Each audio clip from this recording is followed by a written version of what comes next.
Penyidik tetapkan 6 tersangka korupsi dana desa Tiau resmi ditahan. Setelah sekian lama menjadi sorotan publik, penyelidikan kasus dugaan korupsi dana desa atau DD dan alokasi dana desa ADD Negeri Tiau, Kecamatan Saparua, Kabupaten Maluku Tengah akhirnya membuahkan hasil. Kejaksaan Cabang Negeri Ambon di Saparua secara resmi menetapkan 6 orang sebagai tersangka dalam kasus korupsi yang terjadi selama rentang tahun anggaran 2020 hingga 2022. Penetapan dilakukan setelah 2 kali ekspos perkara di Kejaksaan Negeri Ambon yang terakhir pada 7 Juli 2025. Kepala Cabang Kejaksaan Negeri atau Kecapjari Saparua, Asmin Hamja, saat memberikan keterangan memaparkan bahwa pihaknya telah menetapkan 6 orang yang patut diduga bertanggung jawab atas penyalahgunaan keuangan desa di negeri Tiau.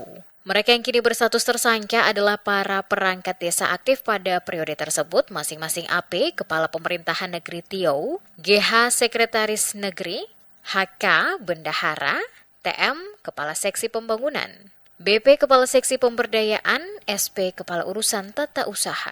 Kecapjari menjelaskan, para tersangka memiliki peran masing-masing dalam pengelolaan dana desa. Namun diduga kuat terlibat dalam praktek manipulatif yang merugikan keuangan negara. Anggaran yang seharusnya masuk ke kas desa justru disalahgunakan untuk kepentingan pribadi. Laporan pertanggungjawaban pun dibuat secara fiktif. Secara tegas, kata Kecapjari, kerugian negara nyaris 1 miliar rupiah.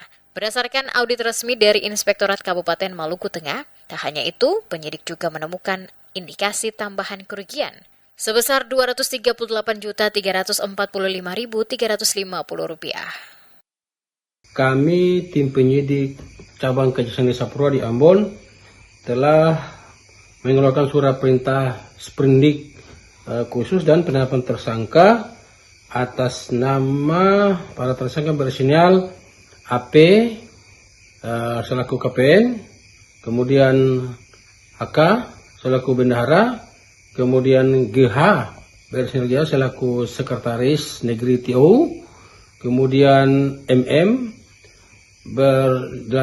dalam jabatan Kaur Pembangunan, kemudian inisial BP sebagai Kaur Pelayanan, dan yang terakhir ST sebagai Kaur Kesra. Nah,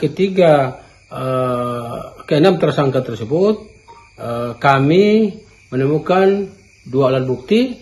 Yang pertama dari rangkaian pemeriksaan saksi, kemudian dengan bukti petunjuk barang bukti ahli dari Inspektorat Kabupaten Maluku Tengah kita sudah peroleh kerugian negara sekitar 900 lebih dari beberapa item, yaitu ada perkara yang fiktif, ada yang markup, kemudian ada nota-nota yang tidak bisa dipertanggungjawabkan, dan ada juga dari beberapa perjalanan dinas.